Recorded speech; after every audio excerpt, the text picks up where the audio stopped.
Hello बच्चों, let's see this question and here this question say what is universal adult franchisee? Why has it been adopted in India? ये universal adult franchise का जो concept है ये क्या है और इंडिया में इस कॉन्सेप्ट को क्यों अडॉप्ट किया गया है, क्यों अपनाया गया है, ये आपको यहाँ पे बताना है। ठीक है, अच्छा क्वेश्चन है और इम्पॉर्टेंट भी है काफ़ी। तो देखते हैं।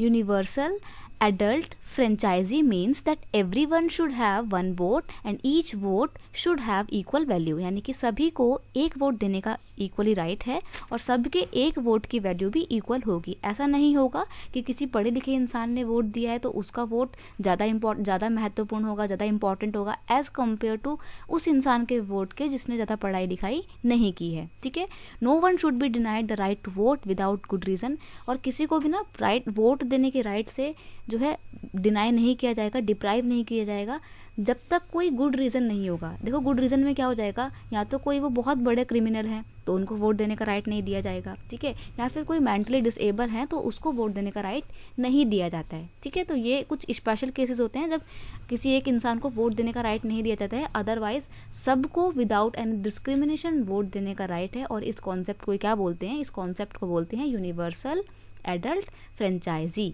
ठीक है, according to this in India all citizen age 18 years and the above can vote in election without any discrimination on the basis of caste, creed, gender and educational qualification.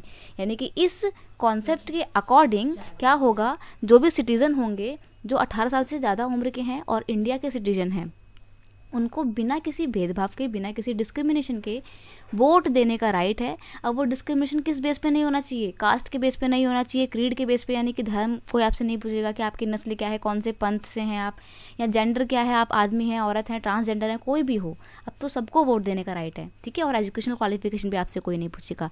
अब जब वोट देने जाते हैं, लाइन में लगे रहते हैं, तो कोई नहीं पूछता कि आपकी कौन सी कास्ट है। अगर अरे आप तो अपर कास्ट के तो आपको पहले जाने का मौका दिया जाएगा, ऐसा कुछ नहीं है, कोई भेदभाव नहीं होगा, सब लोग पॉलिटिकली सब लोग इक्वल हैं। ठीक है, अब ये कॉन्सेप्ट इंडिया में क्यों अडॉप्ट किया गया है, ये इस क्वेश्चन का सेकंड पार्ट है। तो this concept has been adopted with the aim of establishing political equality in India, यानी कि पॉलिटिकली सबको इक्वल बनाने के लिए, पॉलिटिकल इक्वलिटी को इस्टेब्लिश करने के लिए इस कॉन्सेप्ट को इंडिया में अपनाया गया है। ठीक है, I hope you understand it well. Best of luck.